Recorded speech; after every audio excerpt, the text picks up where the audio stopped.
Welcome, everybody. We are now in the third session of our SIP Symposium, and we're going to be focused on accelerating foundational skills intervention for grade 4 through 12 students using the SIPS program.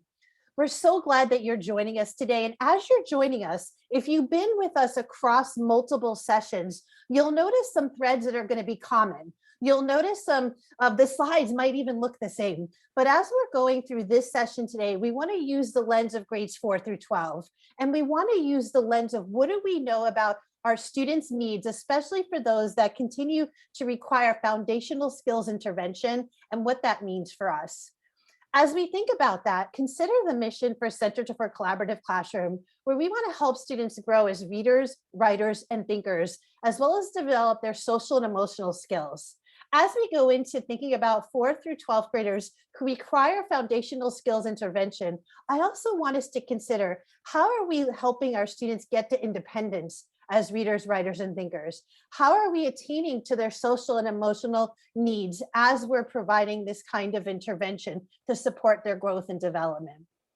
We are going to hone in on the parts of SIPs that are specific to grades 4 through 12, which is plus and challenge. We're going to talk about the application to text, and we're going to get to hear from our panel of educators. You guys are in for a real treat today to get to hear from our educators across 4 through 12 who are utilizing SIPs as an intervention to support their students' development of accuracy and automaticity. There's a whole bunch of us from Collaborative Classroom joining us today. If you have been with us with the K3 session, you'll notice that the whole team is here again. We have Maria and Trisha and Dawn and Tamara and Marisa and myself. I'm Gina. But probably the reason you're all here today is to get to hear these esteemed educators.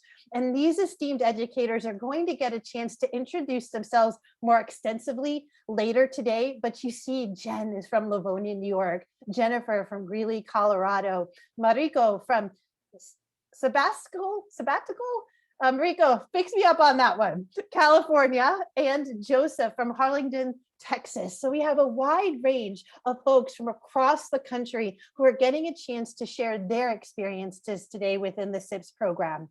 But before we do that, we want to make sure we're contextualizing SIPs within the context of grades 4 through 12. So if you were joining us from the grades K3 session, you've seen this already. But you want to look at this definition of SIPs through the lens of 4 through 12 graders who need foundational skills intervention. So as you reread this definition, thinking about what do I know about my students? What are the words and phrases that are important when I consider my 4 through 12 graders? We'll give you a moment to do that.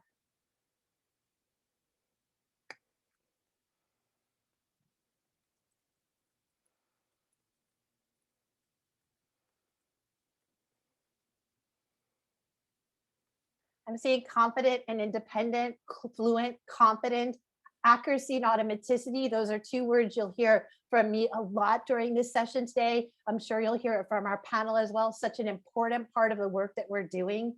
Differentiation, fluent.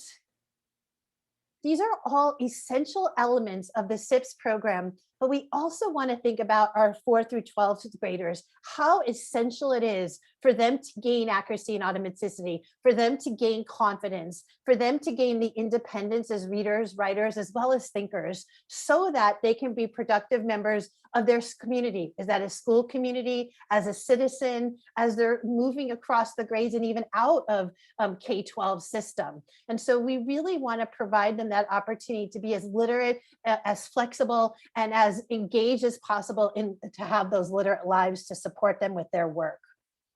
As you might have known, our work around SIPs is research-based. It's based after Dr. John Scheffelbein, who was a professor at California State University, Sacramento. You'll notice his breadth of experiences here, but I think about his opportunity to teach diverse students, his opportunity to learn from himself as a student who was dyslexic, and what that meant for his own work and his own learning. And that drove his development of SIPs as well as his research. And so we get a real opportunity to benefit from that. I want to revisit this quote. I think it's such an important opportunity to differentiate between acceleration and remediation.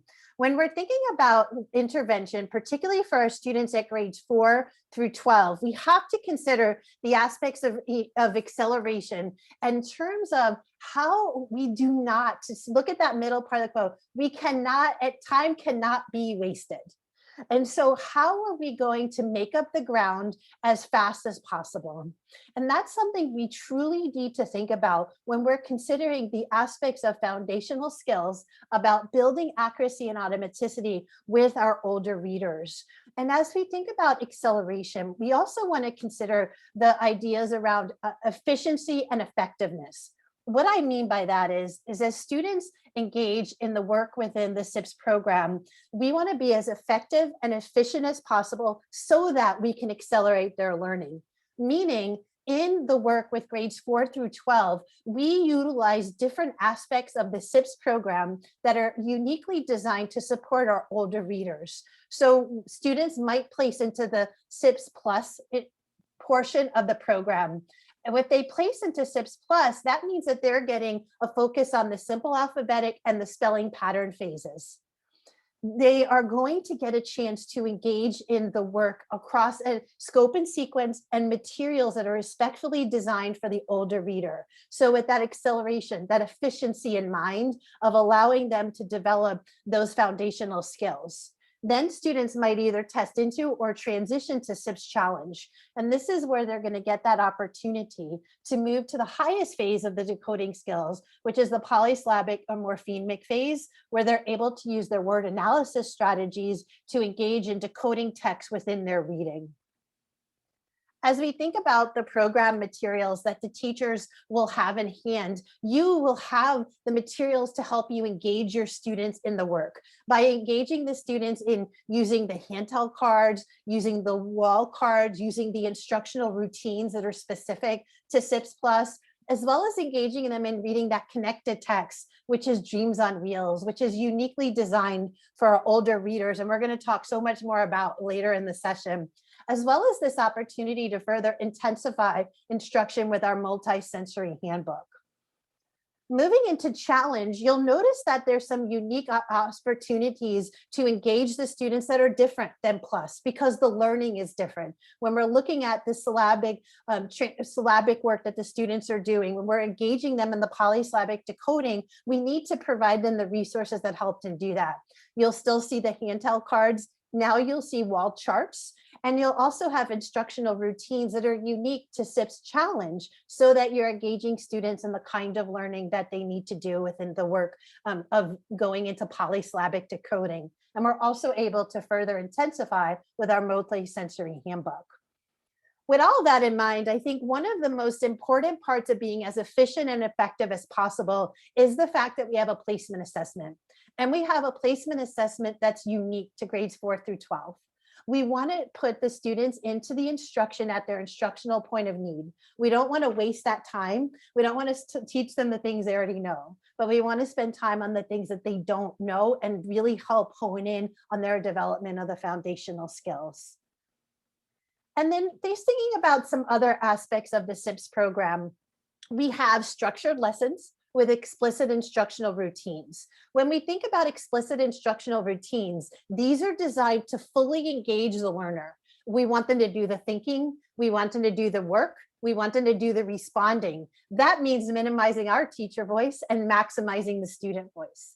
We also want to provide opportunities for mastery of the foundational skills. You'll see that through introduction, review, and application. What I really appreciate is the review and application is across a level. From lesson to lesson, the students are reviewing and applying. That application not only is at the word level, but transitions to the text level. So the students are really building that automaticity and accuracy, as well as across each of the aspects of the foundational skills development: phonologic awareness, spelling sounds, word reading, sight words, and fluency practice. And so my colleagues are going to share a link in the chat if you want to get a chance to look at a lesson. Also in your handouts folder, you have a few lessons that you might look at as well. But what we want to do now is we want to make the transition to hear from our panelists, our esteemed panelists, for joining us today and sharing their work within SIPS. And so I'm going to give them a chance just to share a little bit about their own work, their own district, before we jump into the questions. And so Joseph, might you start us off? Sure. Good afternoon, everybody. I'm Joseph Yarriel. I serve as the Assistant Superintendent for Secondary Education here in the Harlingen Consolidated Independent School District. It's located on the tip of Texas, 20 miles away from the US-Mexico border. So we do have a unique population, obviously. We service roughly 18,000 students from grades pre-K through 12. And so I focus primarily on our middle schools and high schools. I oversee those. And so we've had the pleasure of having SIPs at our high schools now we're going on our third year. And we just implemented SIPs our first year in the middle school this past year. So it's been obviously a little rough with remote instruction and face-to-face instruction at the middle school level. But I'm excited to be here, and I'll be ready to answer any questions and talk more about our implementation process. Thank you, Joseph. Jen, will you continue? Hi, everyone. My name is Jen McMahon. I am the Director of Learning for Livonia Central School District. And we've been using SIPs for, I think it's been about 3 years now. We started at the high school level, loved it so much that we brought it down to the elementary level, and then kind of embraced all the collaborative literacy just because we saw such amazing results. So excited to have a chance to talk with you today about our experience with SIPs, especially at the high school and middle school level, because I think that that's sort of a unique area that maybe people are kind of looking for something right now, especially with pandemic time here. I think that it has made some of our gaps quite a bit more obvious. And so having this as a resource, I think, is just wonderful. So thank you so much for having me today, and I look forward to answering your questions. Thank you. Jennifer, will you continue? Yes, thank you. Hi, I'm Jennifer Rios-Alers, and this is my 25th year in Greeley-Evans School District in Colorado. And we primarily use SIPs in our elementary schools. And so I'll talk today about how we use SIPs with our 4th and 5th grade students. In our district, we have about 55 plus different languages spoken. And so we've found SIPs works wonderfully with our English language learners, and just a tremendous resource. Thank you. And Mariko, will you continue the conversation? Hi, yes, I'm Mariko Wesley-Fagundes, and I teach 6th, 7th, and 8th special education in Sebastopol, California. And we brought SIPs into my classroom because it was just really obvious that we just needed more systematic instruction. And I spent a long time looking for something that would work for us. And I've been in the field for, I hesitate to say, but I think I've been here for 25 years now. And so I just have really seen the benefit of how the SIPS program can make our students independent in their reading. And we took it it started at the middle school level, and we also crossed over and had the younger K through 5 group has also adopted it. So I look forward to answering any questions anyone might have.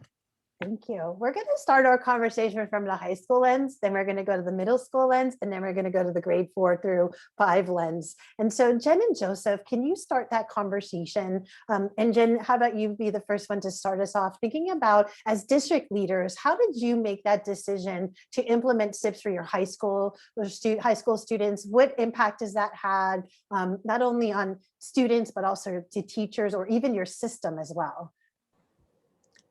Yeah, so our experience is, I guess, a little different just because we noticed that we had some students with some needs. And so we are a small school district in upstate New York, near Rochester, New York.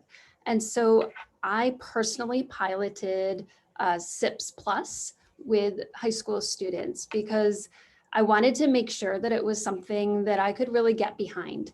And so we had a group of students that I started to work with. There was one student in particular who was sort of at a point where he had kind of just given up on reading in general. I was doing a walkthrough, had stopped by to chat with students and was asking him about what he was reading. And he told me that he doesn't have to read. He's a student with a disability. He had an IEP, and on his IEP, there was really no time in the day where he was really engaging with text. And so as we kind of just talked, and I talked with his parents, we wanted to try something. So I started working with him and then brought in another to make it a small group. And over time, we just saw such amazing results that I wanted to kind of just keep exploring and continuing. So I guess for us, it became a district decision just based on this sort of personal pilot. And then, as I mentioned before, we brought it on at our elementary level as well and into our middle school.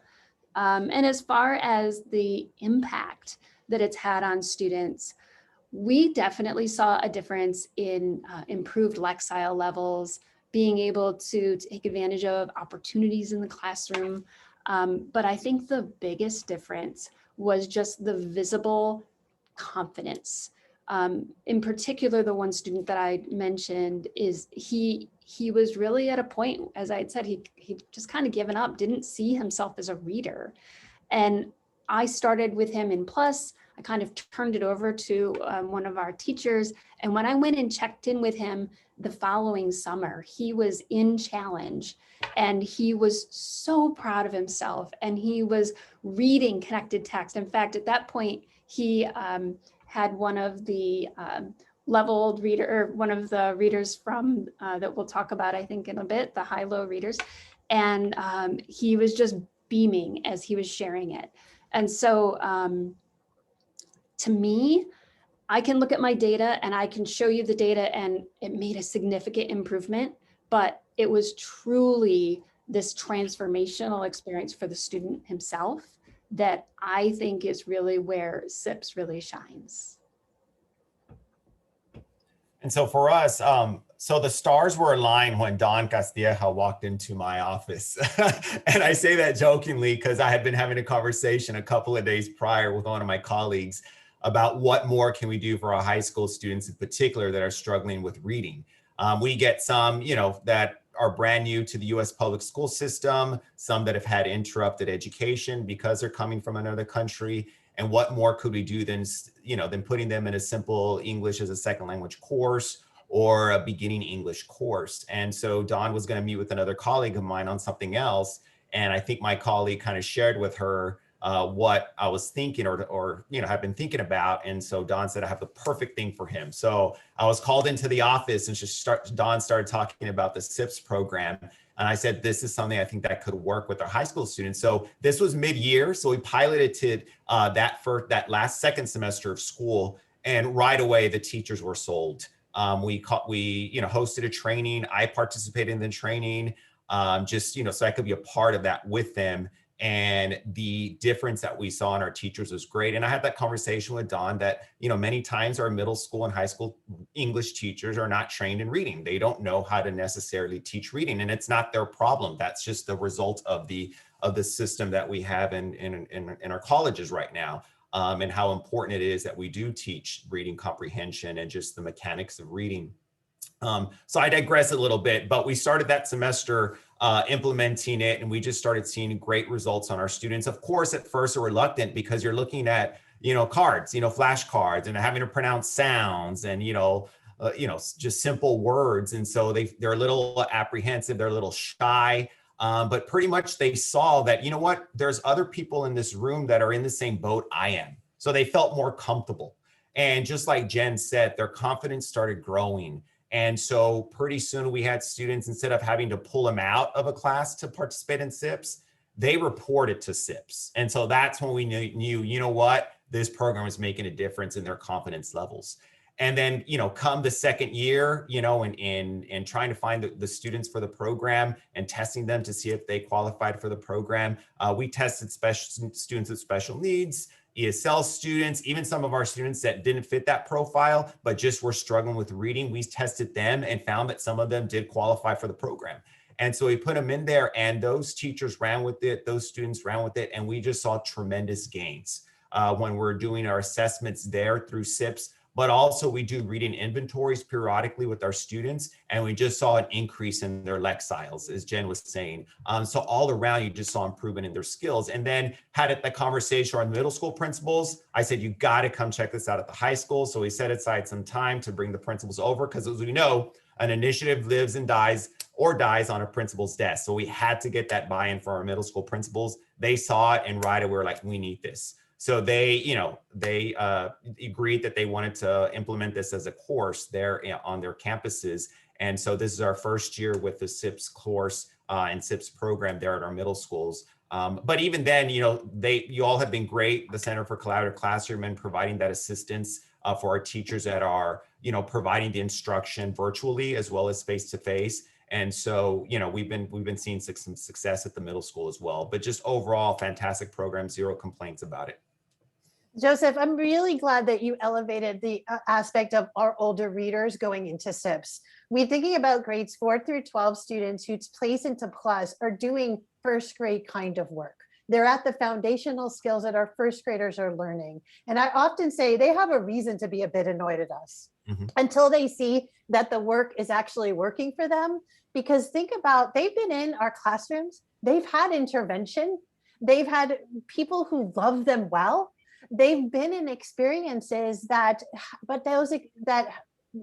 we hoped would work, but didn't achieve those goals. And so I think it's really important to acknowledge that there sometimes is tension in those first maybe 10 lessons or so. And that's actually okay, because they know they've been in school a long time and something didn't work. So they don't quite trust us yet, but we're going to get them to trust us because they're going to see with the growth they're making.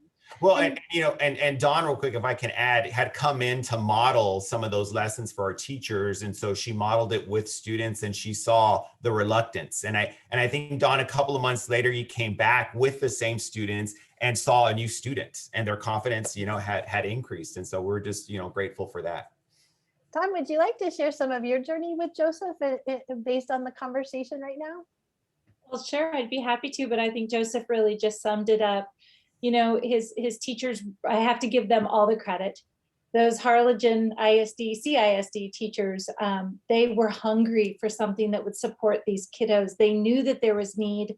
They just didn't have access to the resources or the time. But with Joseph's leadership and the campus administration leadership, really giving them the space and the time to dig into SIPS, to attend PD, and to make it a priority, I think was really the game changer with that. And, and I just kept reminding them, it's not going to be easy at first. Give yourself grace, give your students grace. But I came to Collaborative Classroom as a SIPS interventionist myself with middle schoolers. And I said, I've never once had a student that failed to eventually get on the bus. You just have to keep pulling them along softly. And that when they see that the work is valuable and that it's valued, then they get excited about those gains, because they feel like, they've just been spinning their wheels for far too long. And this type of work should not be a life sentence. Thank you, Dawn. And such a nice transition to bring in Mariko's voice, because you are a special education teacher. You work with middle schoolers, and you work with middle schoolers who are coming to you from a first, second grade range of being able to read and write. So can you speak from your experiences implementing SIPS and that impact it's had on your students? Absolutely. Yeah, so I teach 6th, 7th, and 8th special ed. And the amazing thing about the SIPS program is that they are so, the lessons are so simple to teach, first of all. They tell you in the book what to say, which is amazing. The kids used to come in saying, well, reading was just something they didn't feel like they did. If you're a 7th grader, 8th grader, and you're reading at first grade level, what can you really get from a first grade level book? not a whole lot. The engagement just isn't there. So with SIPs, they found quickly, as Gina was saying, they would start out sort of going, not short vowels again, but they would, I started out with really small groups and they just blossomed as readers. The remarkable thing about it was that I didn't think that there was a lot of information out there about special ed and SIPs. And it turns out reading is reading. And my students were making, like, I had one student go from first grade level when he came in at sixth grade, and he's leaving reading at sixth grade level. And that's not necessarily, results are not typical, but that was a remarkable thing that happened. I had kids reading 4 or 5 words a minute, like trying to figure out what the word said sounding. And they left the program reading at 67 words, 80 words. So some, thank you. There were some really remarkable gains. And I think Jen spoke about it also, and I've heard the word confidence a lot on this panel. And just the nature of it, it's just so systematic and structured and explicit that everyone makes progress. And the main thing that gives the student is a sense that they're doing it for a reason. And their confidence is just, it's amazing what it does for a student's confidence. And to be able to understand that at sixth grade, I can maybe do this. I actually like reading now. I've heard students say all manner of things about reading that are positive. Students who came in saying that they weren't interested, and in so many ways, behaviorally speaking, actually not being able to do it, not interested in it, just all ways of not wanting to engage or being able to engage. It really has been a 180 for us. And I am just so pleased about all aspects of SIPs.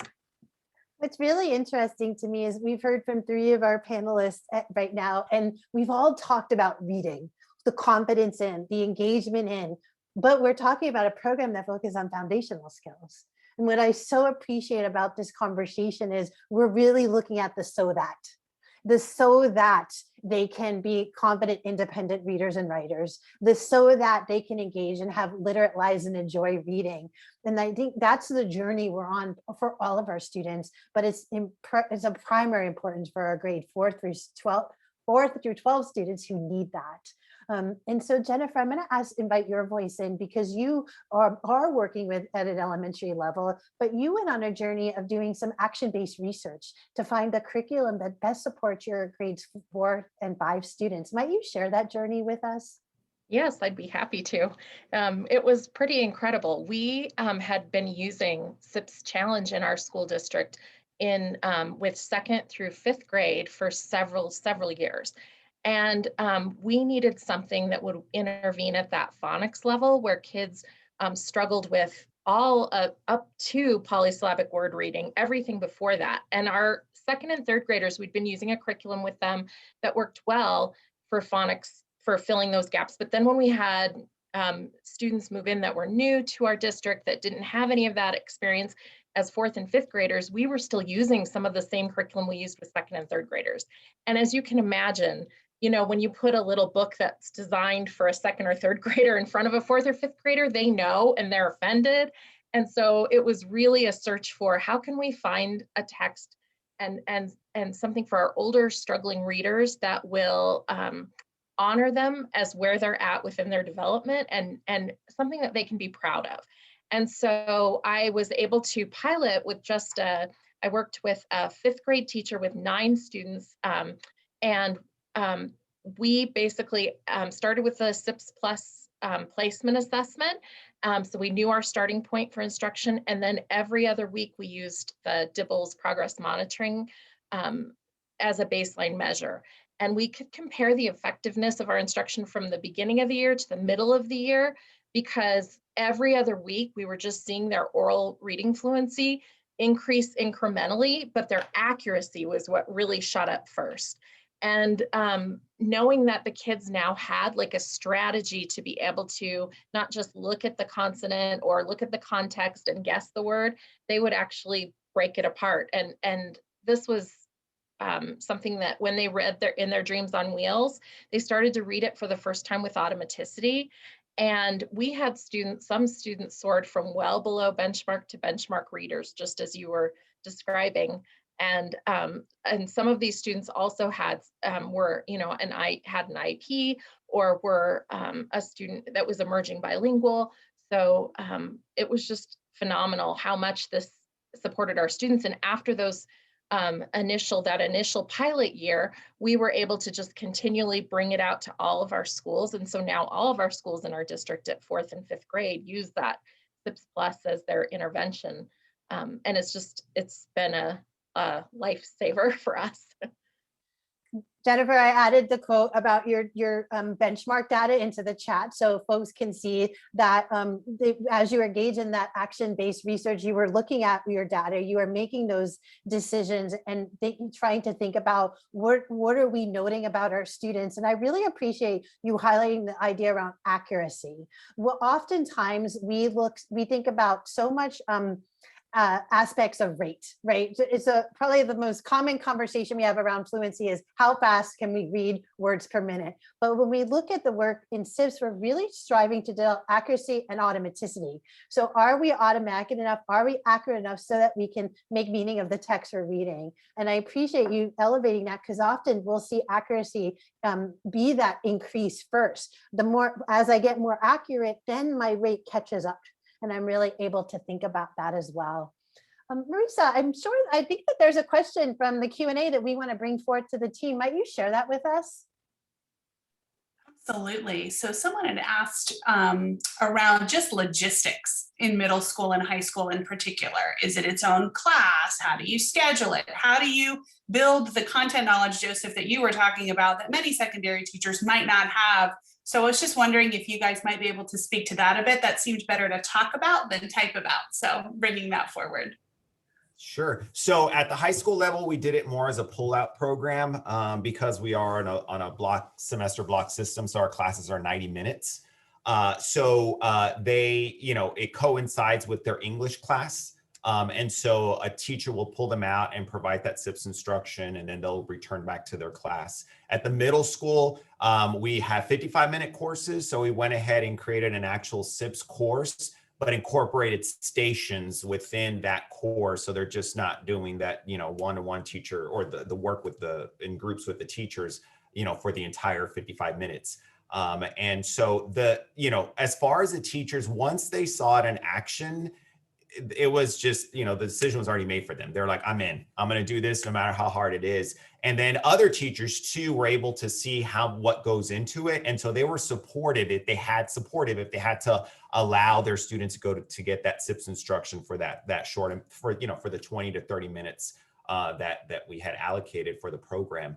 So it just took a lot of planning, right, among the teachers with the administrators. But once you see it in action, it's a no-brainer. It's something that you want to do, that the teachers are going to want to do. And for us as well, we created a SIPS class so that students could have that right on their schedule and it wouldn't interfere with the rest of their day. And then I just want to kind of piggyback on what he said as far as just, I think it's really important because you are often working with teachers who maybe haven't had the background in teaching of reading, but helping them see that the SIPS curriculum is an educative curriculum. It's designed for them to learn as their students are learning. So there's a lot of support that really helps them. But I always think it's important to over support with any new initiative. And so if you have the opportunity to invest in professional learning, it really does pay off dividends. If you initially really over support teachers as they're kind of preparing and trying things out, having opportunities for them to talk with one another and to do some of that instructional decision making together, it looks different at high school or middle school. So having those opportunities maybe in a PLC kind of situation or just with a team of other teachers, it can be really helpful. So I do think it's important to over support an initiative just so everyone feels really comfortable. And then students, you'll just see they make so much growth. It's amazing. I wanted to add to that with Jen. And so we did bring Dawn a couple of times throughout the year, more than a couple of times, just to help with the implementation. But then, you know, we also had the PLCs, like Jen was saying, so that teachers could feel supportive. In particular, because sometimes we had a situation, Dawn put that in the chat, where it wasn't an English teacher that was teaching SIPs. Actually, at one of our comprehensive high schools, Harlingen High School South, one of our best SIPs teachers is actually a social studies teacher. He himself was an English language learner and, you know, growing up. And so, you know, he took a liking to the program. It's like, I wish I had this program when I had, you know, come to the United States. So he's just, you know, running with the program and doing a great job. But it goes back to what Jen said, providing that support so that we can make sure that we're implementing the program with fidelity. Mariko, would you like to add from the middle school lens? For me, I have a lot more flexibility in my schedule because I'm their teacher and I'm in a special day setting. So I just built it into my schedule. I ended up at the very beginning, I was ending up teaching quite a bit of SIPS groups at the, and then towards the end of, you know, my 3-year experiment, we were teaching larger groups of, you know, more challenge level and end of SIPS plus level. And so it, you know, as everybody's saying, it really started out with a more sort of focused, you know, approach. And then really, I think 30 minutes is recommended, but, you know, 20 to 30 minutes every day, really, we saw amazing results with that. And speaking of support, this program is just so supportive as far as I'm on my very own little SIPS crusade, because when I had first started teaching it, Emily Cremidas came and sat in my classroom and watched me teach and gave me all kinds of great feedback. And, you know, it's just invaluable to have that support as a teacher. And this, you know, all the things on Collaborative Classroom, you know, all the things that you can print, there's just, and Emily's feedback, there was just so much support available right away. And I really felt like I could do it. Thank you. That brought up a question for me as each of you were talking, and any of you can jump in on this question. So I was thinking about the fact that when we're in teaching SIPS Plus particularly, and we heard a lot of words like competence, a lot of words like engagement and text, but we also know when students are in SIPS Plus, they're still not all of a sudden magically at level. Right, especially if we're in middle school and high school, even successfully completing SIPS Plus still means that I accomplished the first and second grade foundational skills. And so I'm wondering what conversations you have or are having around that acknowledgement of growth, but there's still a journey.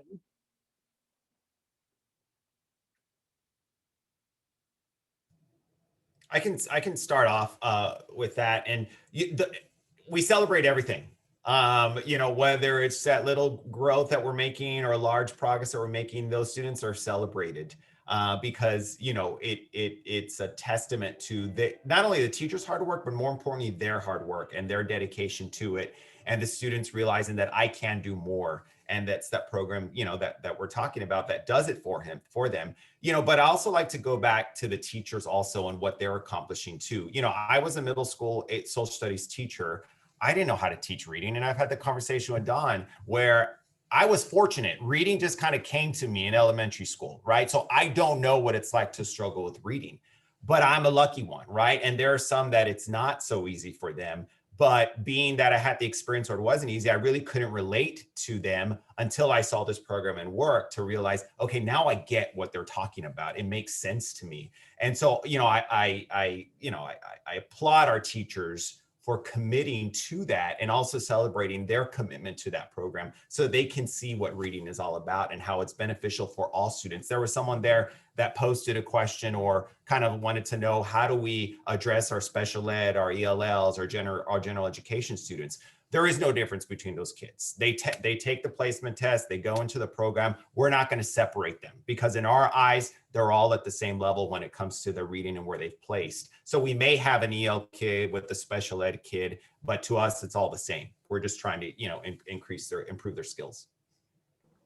And Gina, I just wanted to say that, you know, when we think about celebrating growth within SIPs, every 5 lessons in plus is a celebration. So when I'm working with a student, or when my teachers are working with a student, and they suddenly see, they come up to their first mastery test and they see that they can do it because it's all the things that they've already been taught. It's not a surprise, it's not a gotcha. It's just kind of a verification of all the amazing instruction that's happening. And then we move forward. And before you know it, they are out of plus and moving into challenge. And then you have this whole new celebration, because this is really where, you know, we're using those progress monitoring assessments to really show that growth for students. And they can, to me, that's really at the stage where they start to see how the words in their textbooks, they suddenly have a strategy where they can attack it. They suddenly have all of these tools in their toolbox that they didn't have before. And so to me, that's a huge celebration. Yeah, and in our classroom, we're all about incremental growth. But one of the nice things about SIPs for us has been, I keep track of their fluency, obviously, it's a part of the program. But, you know, really, at first I was sort of like, oh, I don't know if they're going to make a lot of progress, so I'm just going to write the numbers down myself. And I quickly learned that it's fine to have them write it down and they can chart it themselves. And I'll say, hey, what were you reading back in, you know, how many words a minute were you reading back in September? And they can actually celebrate themselves, because they'll go, oh, 32. And I'll go, how many did you just read a second ago? And they're like, 86. And I'm like, see, there you go. So, you know, the celebrations are built into the program in many ways. I so appreciate we've used the word celebration when talking about growth and assessment and progress monitoring, because that's how we need to look at it with all of our students and all of our grades, but particularly when our grades 4 through 12 students are doing something really hard that's necessary for them. I want to make a transition, because one of my most exciting parts about talking about SIPs Plus is talking about Dreams on Wheels. The reason is that as a school-based, when I was a school-based person, I always struggled to get quality accessible text in the hands of older readers. It always felt like it was too immature, or it had bunnies on the cover, or it didn't appeal in a topic. And the fact that we have created an authentic reading opportunity called Dreams on Wheels that connects to the instruction of SIPs Plus. So when students are reading in Dreams on Wheels, they're practicing what they've been taught in SIPs Plus, and they're practicing it in fiction and nonfiction text. There's stories about leeches that's just gross, and I don't even like to read that story. There's text features that older readers have to know how to navigate. And so I think about just that juiciness of having a text in hand that I feel confident and proud of. And Jennifer, I remember the story you shared with me where you found Dreams on Wheels in a closet and you were kind of thumbing through it. Might you share your experience with that? Yes. I was exactly on that search for a book that I felt like the kids would not feel embarrassed by and would embrace. And it was so hard to find anything at 4th and 5th grade that also worked on the phonics skills. So when I was looking through our supply closet, and all of a sudden there's 2nd edition Dreams on Wheels, and I just pull it off the shelf and I start flipping through it, and I see that there is tons of informational text. And there are lots of, text structures that are different from what I would typically see with a phonics passage. And just the text features that called out to me that this is something that our 4th and 5th graders are really going to be excited about and interested in. There's a chapter on like scooters, and a lot of our students from Africa have ridden scooters, or are very, like, it seemed very much to fit just our demographic in our building as well, which was amazing. And so it was just the first time that I actually introduced it to students, and they read a little bit from it. They were begging to take it home. And that's for sure had not happened with the passages we'd been reading before. So it's just been, Dreams on Wheels, I can't say enough about how great that is. I got an email from a teacher who talked to me about her student, David. And David kind of avoided school learning. He would go to the bathroom, he would disrupt, he would do things that avoided him engaging in things that he wasn't comfortable doing. So fast forward, he's in Plus, he has his Dreams on Wheels. She takes a picture of him from the back and he's sneaking Dreams on Wheels in his desk. And she said, now I can't get him to stop reading. She says, "But it's such a great problem to have, right?" Jen, you thought about it so much that you actually wrote a blog about book love for older readers. Might you share some of your passion, particularly that you shared with us in that blog? Yeah, so I get really emotional when we talk about this with older readers, just because so many times when you're working with older readers, they have to fight through this whole sense of shame and embarrassment, and trying to find books that, as you said, that don't have bunnies on the cover, that can be a struggle. And so providing these respectful texts is just a way to kind of give them back their dignity. I love giving students Dreams on Wheels, or even the high-low readers that we've also used with students as they kind of graduate beyond Dreams on Wheels. I love it because with Dreams on Wheels especially, it looks like a chapter book. And you hand this to a student who has struggled to read even something like Hop on Pop, or something that their younger sibling can read. And they kind of get this kind of terrified look on their face, and then they open it up and you see them just kind of, because they can do it, because it's a controlled text, it's helping them apply all of the skills that you've been teaching them all along. And when they first realize that this is something that you've put in front of them that they can do, there's just nothing like it. And so it starts with that. And then as you move them forward, you're sort of just kind of coaxing them back into this world that many of us, as Joseph said, he didn't have trouble learning how to read. He probably was one of those kids that, like I was, that just sort of escaped into books. But these are kids who haven't had that opportunity. And so to be able to kind of just build their competence so that it builds their confidence, so that then they start to see that books are for them, I just can't say enough about it. I really do get really emotional about it. And I did write a blog just sharing some of the things that we've found as we're kind of helping to foster book love in older readers. Thank you, Jen. I also want to mention, because we've shared a couple of times about the high-low libraries. So what we found was that, as I did, is that I couldn't find good books to collect so that we had accessible text for the students to do that work. And so our colleagues, what they did is they went through and they read a ton of books to create these libraries, a 4-6, a 6-8, and a 9-12 library of high-low readers that are high interest but accessible to students, particularly as they're gaining access to the Plus and completing the Plus lessons. It gives them a plethora of accessible text that they can enjoy, they can build their reading life, they can make meaning from. And it's so important because we talk so much about this reading life and the opportunities for the kids to get to read. We want to be cautious, right? We want to make sure that the things they're doing next are accessible to them so they can continue to grow and build. And I know, Mariko, you also spoke about the impact of the high-low libraries on your students as well. Might you share more about that? Yeah, I was just typing in the chat. A lot of my Dreams on Wheels copies and my high-low library copies have mysteriously disappeared over the years. And I've had students just come up to me and say, I think one of the things that we take for granted as educators, again, I was a reader as a child that just, it was effortless for me. And it was, yes, it is a wonderful problem to have. That my books are disappearing. But yeah, I was an effortless reader. And so I don't have that personal experience of it.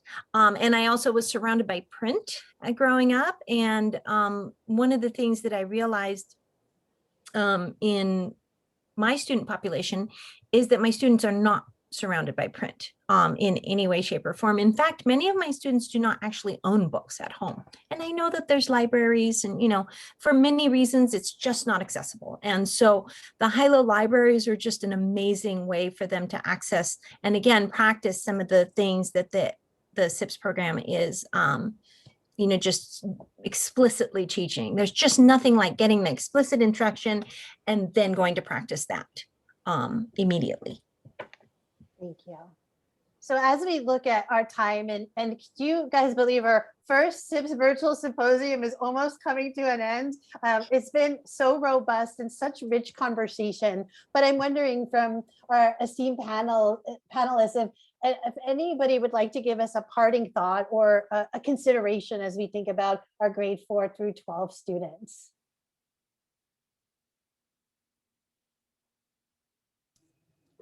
I would like to just, say, how extremely grateful we are to Center for Collaborative Classroom, as well as the SIPS program in general, for the change that it's brought out in our students and our teachers too, right?